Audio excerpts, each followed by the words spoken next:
to my colleague from Maryland for yielding to me, and it's great to be back on the floor with him talking about retirement savings. Back in 1996 and again in 2001 and 2006, we passed legislation when we were in the House of Representatives together to encourage people to save more for their retirement by providing more incentives, increasing, as an example, the amount you can put aside in a 401k or an IRA, having catch-up contributions, simplifying the rules for small businesses. And we made some progress, and those legislative initiatives resulted in about a doubling of 401k assets and about a tripling of IRA assets, but still way too little in savings. And Senator Cardin just talked a little about that. Our national savings rate is a problem. Our personal savings rate is a problem.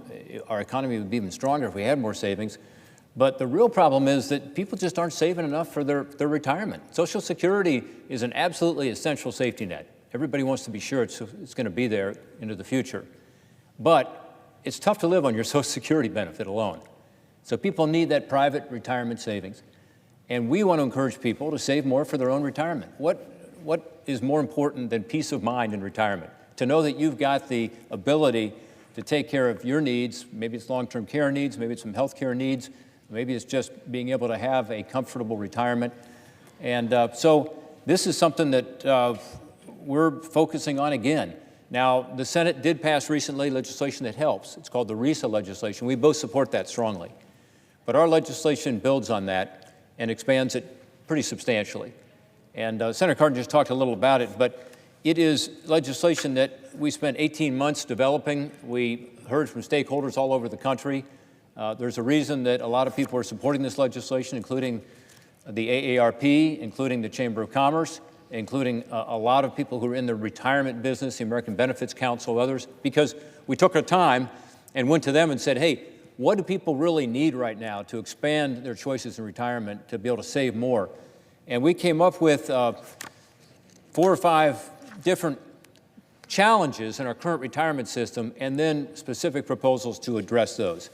One is we've got an aging baby boomer population. I'm among them. I think all 3 of us are, Mr. President, who are not saving enough. And that's a concern. Second is a lack of access to employer-sponsored plans. So you want everybody who's in the workplace to be able to have access to a 401k. And yet, when you look at this, particularly with smaller businesses, a lot of people just don't have access, don't have the chance to save. And 401ks are great because, remember, the employer typically puts a match in for you. So it's not just your money that's tax advantage, but you also, unlike an IRA, you also get the employer to put a match in, and usually to help you with your decisions in terms of what kind of investment you make with that 401k. Third, we found that particularly among lower income Americans, there was a real issue with the amount of savings. And who needs money more in retirement than lower income Americans? Because that's where they don't have other savings to be able to help them through retirement. Again, all this is predicated upon the reality that we are living longer as Americans, longer and healthier lives, and so we need more of those assets in retirement. So the final one is inadequate lifetime savings. That a lot of people, they have a 401k or an IRA, and they stop working, they think this is great, they take the lump sum, maybe spend some of that, maybe buy the boat, maybe go on a nice vacation, and suddenly find, oh my gosh, you know, I'm living longer and longer. I hadn't expected to be in my 90s and still here. And yet, that's the trend right now is people are living longer, so we got to ensure that there is longer lifetime savings as people are living longer and healthier lives. 18 months working with all these groups on the outside, we came up with 57 different provisions to address these 4 areas. And how do we do it? First, for those who have saved too little, to set more aside for their retirement. So for seniors, people who are over 60 years old, we have a special catch-up contribution. So if you're over 60 years old under our legislation, you have the opportunity to be able to put more aside in your retirement plan. That's important. Contribution limits go from $6,000 to $10,000, for instance, for workers over age 60 with a 401k. Senator Cardin talked a little about this, but among these baby boomers, based on a 2019 GAO report just this year, over nearly half, 48% of all retirees over the age of 55 have zero retirement nest egg saved. Now, they may have, some of them may have a pension, a public pension, for instance, but still, when you add that in, 30% have neither private retirement savings or any kind of pension benefits that they're going to get in the future. So you got a lot of people out there with nothing. And so this will help with regard to those individuals. We also say that with regard to this first issue, it's not just being able to get a catch-up contribution but we tell employers, hey, if you set up a plan that allows you to match 6% of pay rather than 3% of pay, we will give you a break from some of the onerous retirement rules in a safe harbor. And that will encourage more of those employers to do that. It also provides a tax credit to those employers to offer these safe harbor plans. So it's going to give more generous benefits to employees. And that's something we think is appropriate, again, to help people save more for retirement. It also helps employees who are struggling to save for retirement and pay off student loan debt. So this is people who are saying, I'd love to save for retirement, but how can I do that when I've got this student loan debt to pay off? In Ohio, by the way, the average of someone coming out of a college or university is $27,000. And so a lot of people don't have the disposable income to say, I want to save for retirement and for college debt. Well, what we do here is we say that employers will now be able to make a matching contribution to the employee's retirement account in the amount of his or her student loan payment. So employers can do this. It's a good way to help people pay off their debt, the individual paying off the debt, the employer putting a match in for the same amount. It's also a good way to attract employees. If you're a business owner out there, you will like this because it'll give you an advantage in the marketplace saying, hey, come work for me, we'll help you on your student debt. Second issue we talked about today is small businesses. And this is important because we know that that's where most people who don't have access to a retirement plan work. They work in smaller businesses. Bigger businesses tend to offer retirement plans, and pretty generous ones, but the smaller businesses tend not to. The Bureau of Labor Statistics survey that Senator Cardin talked about earlier shows that 68% of private sector workers have access to an employer-sponsored plan, but it drops to only 49% for small businesses. So if you work for small businesses, it's less than half. And by the way, only 39% if you're a part-time worker, which we also address.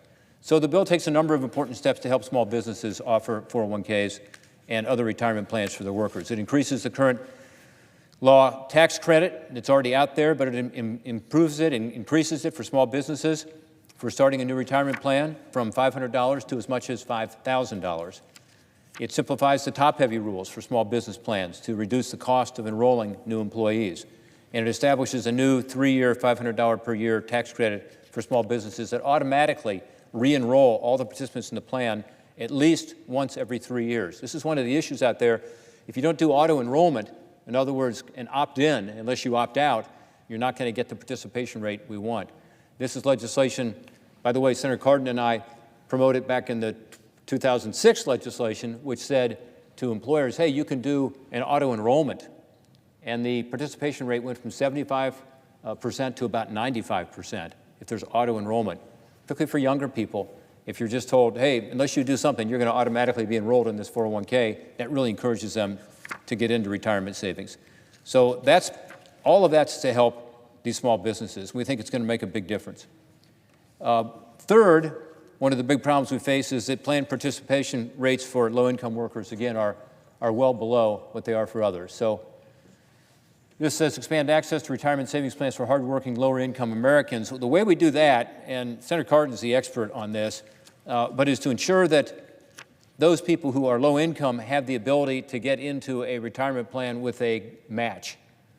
And that will incentivize them to get in. Only 22% of low-income workers participate in a retirement plan today. And again, these are people who need that savings the most. So it expands what's called the Savers Credit.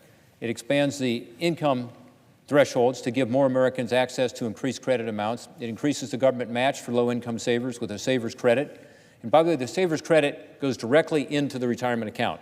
I think that's important because you don't want this money wasted. You don't want it used for other purposes, so-called leakage in retirement accounts. This goes right into the retirement account. We talked about that only 39% have a plan, but again, only 22% participate. So this is important. It also expands the eligibility of 401ks to include part-time workers.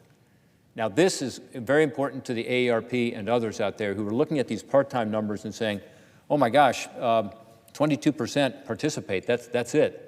So we've got to do more there. So it allows part-time workers who complete between 500 and 1,000 hours of service for 2 consecutive years to be able to join in with a 401k.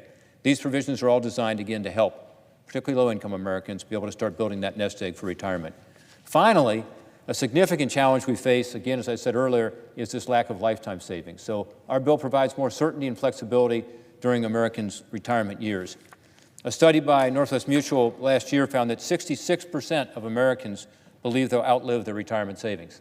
So 2/3 of Americans are saying, I'm going to live longer than my retirement savings. And by the way, they're probably right. Again, people are living longer and healthier lives and running out of their retirement savings. It's a major concern.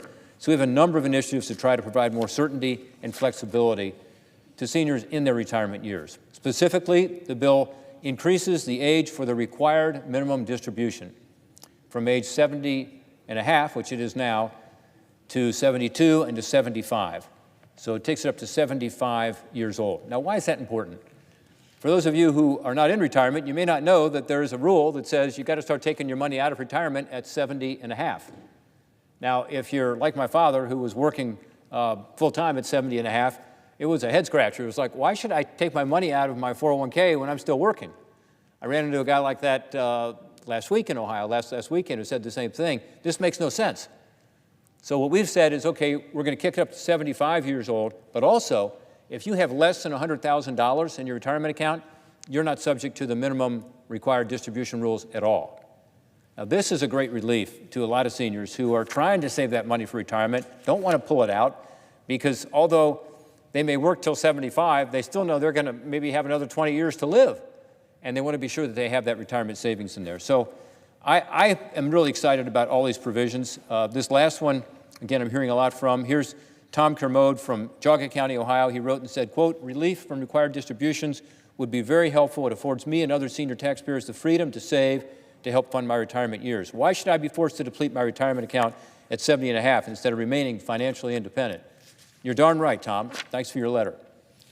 The bill provides help also in other ways. It reduces the current penalty for failing to take the required distributions from 50% of the shortfall amount to 25% in most cases, as low as 10% in some cases, if you self-correct the error. And finally, the legislation, in order to help those who are in retirement, encourages the use of qualifying longevity annuity contracts. QLACs. What is that? That's a retirement plan that provides annual payments to individuals that who outlive their life expectancy. So this is basically, you think of an annuity or a periodic payment. When you retire, instead of taking a lump sum, you have one of these contracts where you're able to ensure that you're not going to outlive your retirement savings. They're an affordable option for a lot of Americans who are trying to hedge the risk of outlasting their savings, and we should encourage those more, and that's what we do in our legislation. So again, these are all common sense reforms. They deal with all four of these challenges that we've seen as we've looked at the retirement system based on a lot of input from a lot of people. My hope is that we'll be able to get this done. Our coalition includes the Americans Benefits Council, the AARP, the Chamber of Commerce, the Insured Retirement Institute, Fidelity, Nationwide, T. Rowe Price, Vanguard, the Women's Institute for Secure Retirement, the International Association of Firefighters, American Council of Life Insurers, the ERISA Industry Committee, to name a few. There are a lot more, too. So we've had the opportunity to work together for a couple decades now on these issues. I'm glad that we are taking this next step, again, to provide additional options for people to be able to save for their retirement, have more peace of mind in retirement. And I'd like to yield back to Senator Cardin.